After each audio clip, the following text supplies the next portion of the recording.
Vigo a Debate una semana más. Hoy vamos a hablar de incendios y de política agroforestal. Hace aproximadamente año y medio, recordarán, en octubre del año 2017 ardían más de 50.000 hectáreas en una noche fatídica y se perdían la vida de 4 personas. Ha pasado, decimos, año y medio y nos hemos planteado qué ha ocurrido en este tiempo, si estamos más preparados ante una eventual nueva ola de calor, si hay más medios, si hemos puesto las medidas que se prometieron desde un primer momento. Para analizar la situación, el cómo está ahora, cómo estamos ahora, nos acompañan en esta mesa, por un lado, Juan Picos, que es ingeniero forestal de la Universidad de Vigo. ¿Qué tal? Muy buenas tardes. Buenas tardes.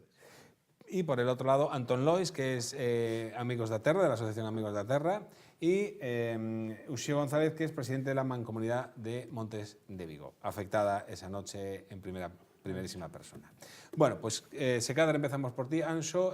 Digo eu que levamos a ano e medio dende aquela fatídica noite. Como estamos hoxe? Como están os Montes de Vigo hoxe? Boas tardes.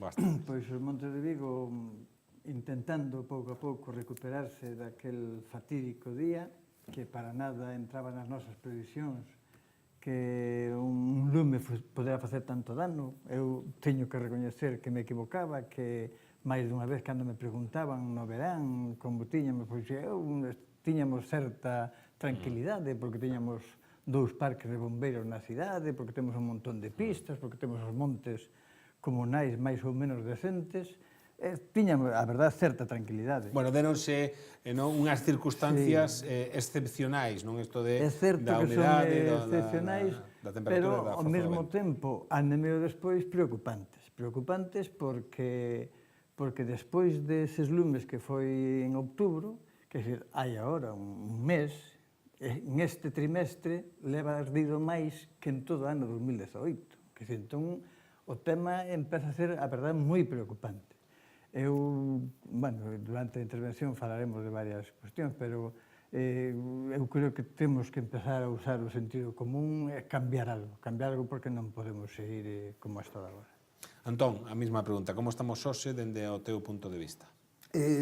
Fundamentalmente igual, pero certo é que hai cambios. 2007 seguramente foi un momento que deu unha inflexión, polo menos na percepción dos incendios. É dicir, todo o que pasou a continuación de 2017, é dicir, que se constitúa unha comisión parlamentaria, por fin, no que parece inaudito, o 80% dos plantexamentos son aprobados por unanimidade por todos os grupos políticos, marcando un plan de actuación en futuro. A percepción da sociedade, é dicir, todo o que pasou despois destas iniciativas de repoboacións, de aneis verdes e demais, despois de 40 anos con un problema recurrente de incendios, non se dera tampouco esta reacción social.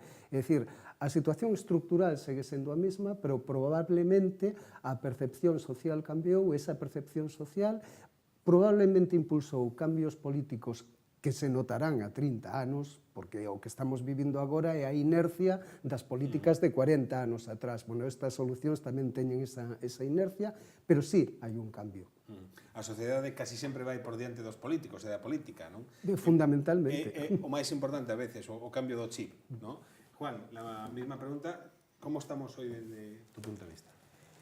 Bueno, la verdad es que desde 2017, y además voy a hablar personalmente, aprendimos cosas. Primero porque la situación excepcional nos obligó, al menos los que estamos intentando medirlas desde un punto de vista más científico, más técnico, nos obligó a hacernos preguntas que no nos habíamos hecho o que no habíamos llegado a hacernos, incluso si la excepción iba a ser normal a partir de ahora. No quiere decir que todos los años sean igual, sino que cada X años vamos a tener una situación como esa y por tanto hay que prepararse para ello.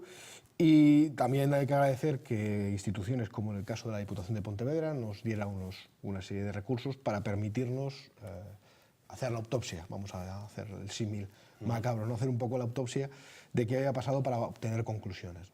Y personalmente en ese proceso, hacernos preguntas e intentar encontrar respuestas, pues hemos ido, y ya digo, yo personalmente y otros compañeros que incluso vinieron de otras partes del mundo a analizar este tema, bueno, pues empezamos a generar ideas y conocimientos para que esto no se nos vuelva a repetir o estar mejor preparados en el futuro. Como dice Antón, es una carrera de fondo, no va a ser, no vamos a ganar este año, o no deberíamos, si como 2018 no ardió, pensar que ya estábamos preparados, sino esto es una carrera que vamos a tener que ganar con esa inercia de fondo, pero donde todo el mundo va a tener que hacer cosas, y creo que ese es también parte del mensaje. No hay que esperar que lo solucionen los políticos, que lo solucionen el voluntariado, que lo solucionen las comunidades de montes. Creo que todos vamos a tener un papel que jugar y que o lo jugamos todos o vamos a seguir jugando a la lotería, ¿no? Aquí en Galicia, en Madrid, en el Gobierno central, y también tiene que jugar un papel importante la Unión Europea. Nos saluda, os saludamos al otro lado del teléfono a Ana Miranda, que es europarlamentaria por el Bloque Nacionalista Galego y que está impulsando la elaboración de un informe sobre a falta de participación na elaboración do Plan Forestal Galego. Ana Miranda, que tal? Boa tarde. Hola, moi boa tarde de Estrasburgo. Non sei se me escoita ben. Escoítase perfectamente, Ana, e vésete tamén. Maravilla. Nada, comentarnos un pouco esa iniciativa pola túa banda por parte do BNG para chamar un pouco a atención desa falta da participación do sector neste Plan Forestal Galego.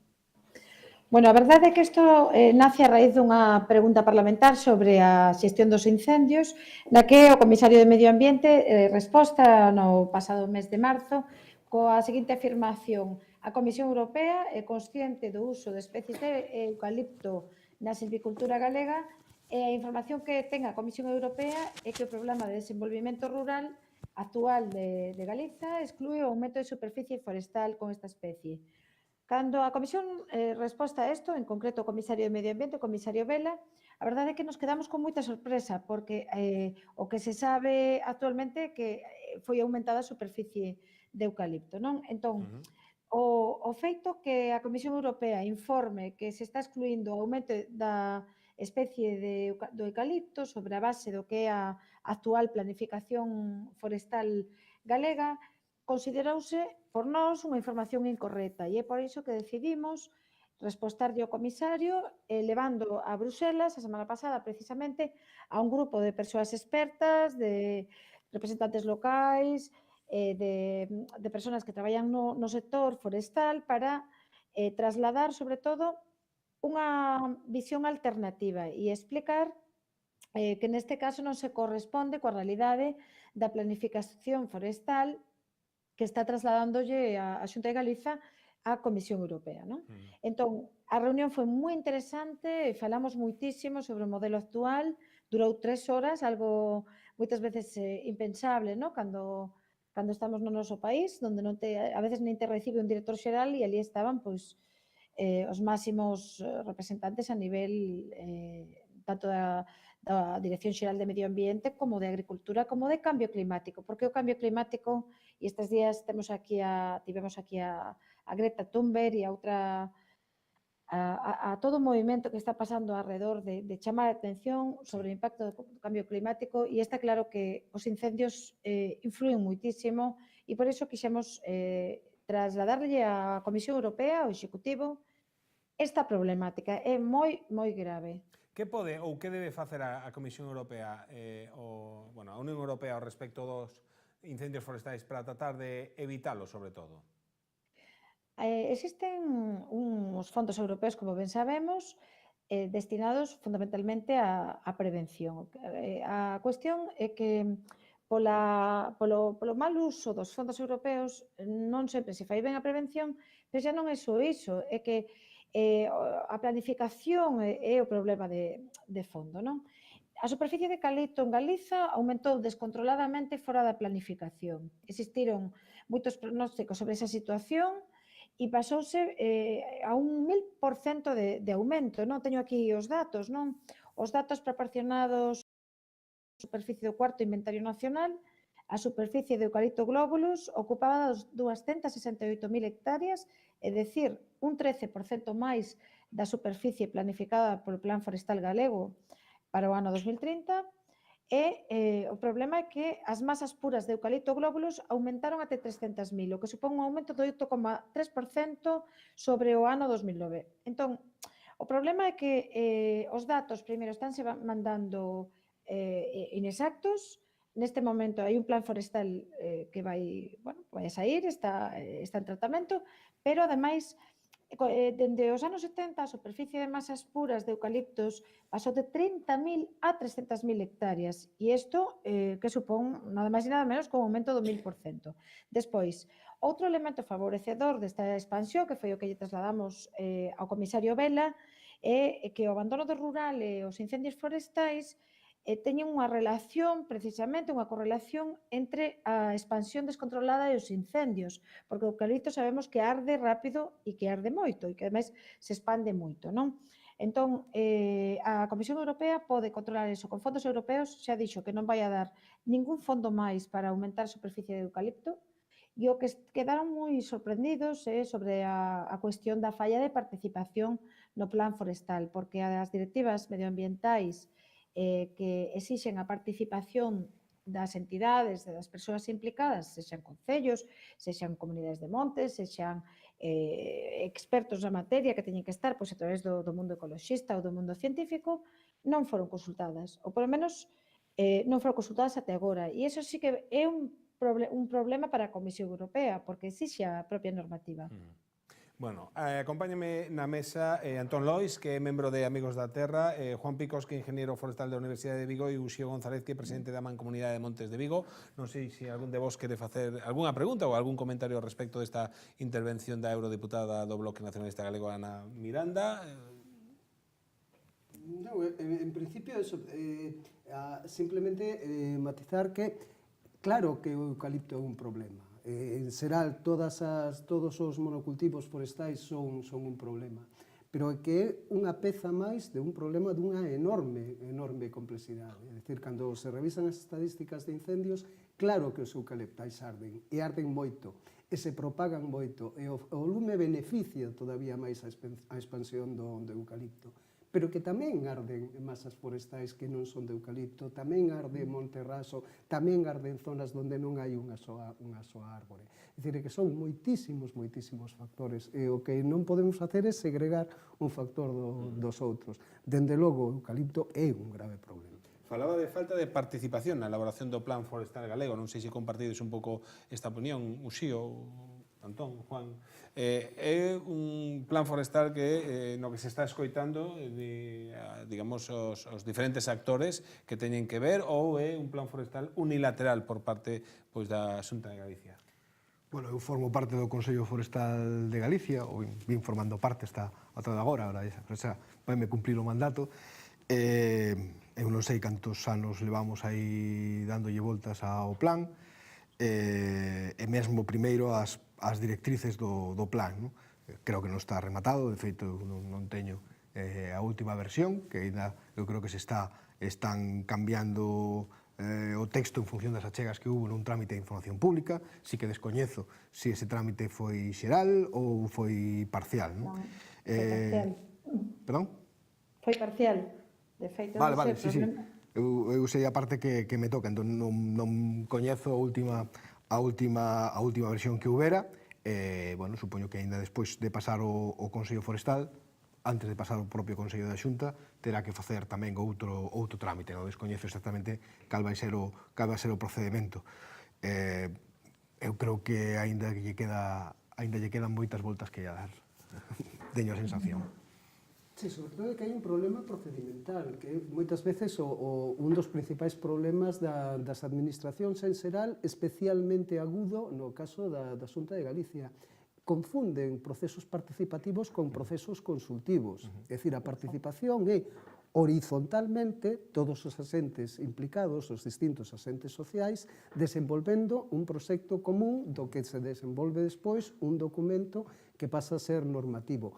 De xeito horizontal. Dende a administración, o que se propón é este o documento, vostede aporte o que se lle ocurra e logo despois eu digo das achegas que vostede propón, acepto esta non, esta acepto esta non. Eso é consultar, non é participar. Se podo adxuntar así unha cousiña? Sí, Ana, por favor. Sí. Adiante, faltaría máis. Perdoa, porque mellor interrompín a outra persoa. Non te preocupes, que va. Adiante, Ana. No, o proceso de participación foi totalmente sesgado, porque, a ver, según a información esa información pública que se iniciou o 5 de xullo e que rematou o 5 de outubro, efectivamente coincido que non se pode considerar un proceso participativo efectivo, pois non contemplou a participación de forma activa, non? Entón, unha cousa é informar, outra cousa é que se lle dé pois, o dereito e a posibilidade como día normativa comunitaria e ademais é moi exixente. E ademais é que por esta cuestión poderíase abrir un procedimento de infracción comunitario e nós, de feito, vamos a preparar un informe e benvidos todos os que irades aportar o que sexa útil pois, precisamente para mudar este modelo, para ser conscientes de que non só o eucalipto é o problema, pero é un dos problemas. Un dos elementos básicos vai ser este elemento da participación, o feito de que non sexa conforme a normativa comunitaria. E experiencias en procedimentos de infracción temos porque xa houbo das Rías e houbo do Albia, entón creo que pode ser un elemento de mudar as cousas tamén. Pois Ana Miranda, moitísimas grazas pola túa participación aquí neste Vigo Debate respecto dos incendios forestales e da política agroforestal para tratar de conquerir que non se volvan a suceder imaxes como a que acontecía aí ano e medio. Moitísimas grazas pola túa presencia dende Estrasburgo, Ana. Moitísimas grazas e un saúdo ao resto dos participantes da tertulia. Bueno, despedimos a Ana Miranda, eurodeputada do BNG na Unión Europea. Seguimos falando aquí no estudio de Televigo. Falábamos dese plan forestal que ainda se está traballando nel. Tamén aquí xa a nivel municipal se anunciaba logo deses incendios dun anel verde, non, para tratar de evitar na maneira do posible que as lapas, que os incendios cheguen cando menos ás zonas habitadas, non? Que o impacto sexa menor. Uxío, ti como presidente da Mancomunidade de Montes de Vigo entendo que estás traballando tamén ou colaborando nese proxecto, non sei en que punto exacto estamos do mesmo. Sí, ben, a ver, efectivamente, a raíz dos desgraciados lumes de outubro, o Concello, efectivamente, tamén tiña que facer algo, que decir, aquí todo o mundo, como decía Juan, todo o mundo ten que empezar a facer incluso algo. Incluso nós mesmos, non? Nós mesmos, efectivamente. Entón, o Concello de Vigo, pois tamén deu un paso adiante, neste caso con el Verde, que nós compartimos a opinión de que, de feito, nós habíamos un par de anos antes plantexado un anel, pero levámoslo máis arriba, eles pegan máis as vivendas, e creemos que é bo telo máis para a vivenda porque é unha forma de defender. Ao final, o que se trata, xa neste caso, é defender vidas humanas, non? Que son moi importantes. Pero, claro, eu falaba, Ana, do eucalipto. O eucalipto, eu non son anti-eucalipto tampouco, pero son anti-eucalipto, digamos, anti que o eucalipto teña continuidade. Que se o que é unha barbaridade é que besas en Vigo, dende Zallán, xa Teis, case é eucalipto pegado ás casas por todos lados. Teño que dicir que ningún deles é monte comunal, todo é monte privado, que todas as administracións permitiron que aí estuvera. E, afortunadamente, empezanse a dar pasos no sentido de impedilo. E, efectivamente, todos nos dimos conta, a partir de ano e medio, de que algo hai que facer. Pero, desgraciadamente, o eucalipto está encima do estilo da casa. Eu sei de xente en Sallans que tiña o coche cargado coas cousas da casa para escapar. Pero ano e medio despois sigue tendo eucalipto encima da súa vivenda, que aínda non se fixo nada. A pesar de a asociación veciñal da parroquia estar intentando ali para que o corten e tal, aínda non, desgraciadamente, aquí, mentre non empecemos a castigar os bolsillos da xente, non aprendemos. Bueno, eso foi un pouco das obrigas, non? Os donos das fincas, cando menos a mantelas limpas, non? Sí, pero a lei é do 2012, se non me equivoco, a lei é do 2012, desde o 2012 hasta ahora non se fixo nada, empezas agora a aplicar e a tomar medidas encaminhadas, por lo tanto, quer dizer, despois da desgracia, pois o positivo é que se empeza a facer algo decente, empezamos a facer algo decente. Eu quero recordar que naquel momento a Xunta de Galicia, o 30 de setembro, mandou a xente para casa. Cando era un verán excesivamente seco, sabíase que podía ocurrir eso, mandou a xente para casa o 30 de setembro e contratounos outra vez o 18 de outubro. Home, por Dios, joder, pero é que, Dios mío, querido, pero que non se ve. Entón, aquí todo o mundo podía ocurrir, pero nadie tomaba medidas. Entón, o positivo que ves é que, afortunadamente, empezamos a facer algo que parece que empeza a ter pés, cabeza para... Era ese cambio de conciencia do que estabas a falar, non, Antón? Sí, é que, a ver, fundamentalmente, seríamos rematadamente idiotas se non o fixéramos. Algo aprendimos. Quero decir, o problema dos incendios saleva moitas décadas. Entón, a cuestión é que hai determinadas cosas que son previsibles. As cousas previsibles se poden prever. As imprevistas non, pero as cousas previsibles sí. Entón, que as grandes preguntas dos incendios, quen planta lume? Xa o sabemos. Donde planta lume? Tamén o sabemos. Cando planta lume? Tamén o sabemos. É dicir, o perfil do incendiario en Galicia está perfectamente determinado. Se sabe que unha persoa que vive en un radio de entre 15 e 20 kilómetros ao redor do incendio. Sabemos que hai pirómetros reincidentes, sabemos que hai negligencias, sabemos que hai intereses, múltiples intereses. O erro é dicir, non, se planta lume por especular co prezo da madeira ou se planta lume por recalificación urbanística, que é a suma de todos estes factores. Sabemos onde se vai a plantar lume, porque tamén temos o inventario de as parroquias con alta intensidade incendiaria. Sabemos que Soutomaior, Pazos de Borbén, Tomiño están dentro. Sabemos cando se dan as famosas condicións de o triple 30, de baixa humedade, vento forte e altas temperaturas. É dicir, temos esas grandes respostas, as grandes preguntas. A partir de aí, evidentemente, se seguimos facendo o mesmo que fixemos ata agora, non vamos a conseguir un resultado diferente. Sabemos tamén a incidencia do abandono do rural, sabemos que moitas veces as terras de cultivo, precisamente as que estaban máis pegadas ás casas, foron abandonadas. Sabemos, como decía Uxío, que literalmente a xente lle estamos metendo o incendio na porta da casa, porque toda esa zona non era zona forestal. Pero claro, aí o problema é que só en Galicia hai 2,7 millóns de parcelas forestais que non teñen un dono coñecido.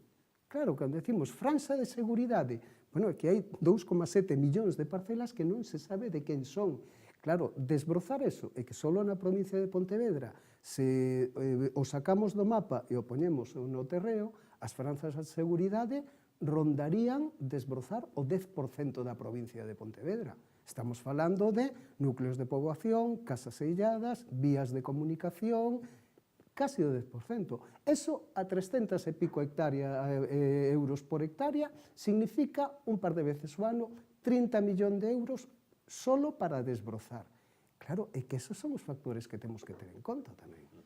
Temos que acostumarnos, Juan, a que cada certo tempo haxa unha vaga de lumes. O digo porque hai por aí unha teoría que di que cada 10 anos máis ou menos prodúcense, de feito aí está a hemeroteca, prodúcense incendios como os que aconteceron hai ano e medio. E logo vemos tamén ano tras ano as imaxes de Australia ou de California non, dos Estados Unidos, con todos os recursos que entendemos teñen, se supón que máis que nós, e logo vemos como arde polos 4 costados tamén. Hai que acostumbrarse a isto, aínda que loitemos contra elo? Vamos a ver, a recurrencia, que sería o período entre que ven un lume e ven o seguinte, obviamente non é un período fixo. O que pasa é que o que sí que se dá en unha serie de circunstancias, sobre todo, e nos un pouco tamén as conclusións do estudio que estuvimos a facer, chamamos un pouco a memoria do lume, entendendo ou intentando ilustrar que o lume é capaz de volver polo mesmo sitio que veu unha serie de anos anteriores, porque despois, sobre todo, dos grandes incendios, non estamos a falar dos pequenos, sino destes grandes incendios que consumen unha parte grande de territorio significativa, prodúcense 3 fenómenos que o que fan é máis probable que volva a haber outro incendio nesa área. Primeiro, hai un fenómeno de abandono da actividade, é dicir, aquel que foi afectado por unha actividade ten unha plantación de árboles de 8 anos, costalle moito volver a empezar e non deixar eso despois da decepción. Mesmo as comunidades que estuveron traballando ben teñen despois dun lume que lles afecta gravemente pois a tentación nas xuntas directivas de decir, bueno, con que cara eu aguanto outra vez o tema outra vez os cuantos anos adiante. É dicir, ese fenómeno ocurre, entón hai unha perda de actividade no territorio. Por outro lado, ocurre que hai unha homoxenización do territorio. Ainda que antes estuviera todo arborado, habería distintas edades e distintas densidades no arborado. Despois do abandono, despois do incendio continuo, todo ven á mesma vez, todo é do mesmo tamaño, todo é da mesma forma, e, por tanto, xera un territorio moito máis homoxéneo, que é o que permite ao lume avanzar de unha maneira sostida no tempo. E tamén ocurre un deterioro das condicións do solo. Pérdese solo, empeora o solo e, por tanto, tamén hai unha selección de unha serie de especies máis frugais que son capaces de vivir nese territorio, pero que tamén teñen outras consecuencias do punto de vista da súa combustibilidade en momentos de verán, xa que ese solo é menos capaz de reter humedade no momento seco. Eso que fai é que hai un cóctel que está esperando a que se dean condicións climatolóxicas, tarde ou temprano unha época de seca, con os ventos, e máis nun territorio onde temos unha predisposición enorme a ter o lume no territorio. Cando se volven a aliñar outra vez todos os astros, e poden ser 10, poden ser 5, poden ser 12, volvemos a ter unha crisis incendiaria. Normalmente se fala de 10 ou se fala de máis de 7 anos, porque é o tempo tamén que tarda, por decirlo así, a biomasa en recuperarse en unha cantidade suficiente para xerar un incendio. Ese é o tabuleiro de xogo, é dicir, vamos a ter que xogar nese tabuleiro. E xa o vimos cos incendios de 2017 respecto ao 2006, xa vimos en Portugal que ocorreu cos incendios do 2000 e 2003, xa o vimos co incendio de Dodro e Rianxo 2019 respecto de 2006 tamén, no mesmo sitio, do mesmo xeito. Bueno, pois xa temos as áreas onde temos que inmediatamente intentar romper eses tres factores. Que a xente non abandone, estar con eles, axudar a comunidades e propietarios a non deixar o terreo abandonado, traballar co que vai vir de regeneración natural para que sexa o menos desfavorable posible e tentar introducir aquelas cultivos, vegetacións ou que sexa que podan ser un pouco máis resilientes. Esa é a nosa folla da ruta e hai que facelo. Pois agora temos que ir a publicidade e logo preguntaremoslle ao XIO si se senten ou non se senten abandonados neste caso na Mancomunidade de Montes de Vigo. Vimos a publicidade e de seguida volvemos.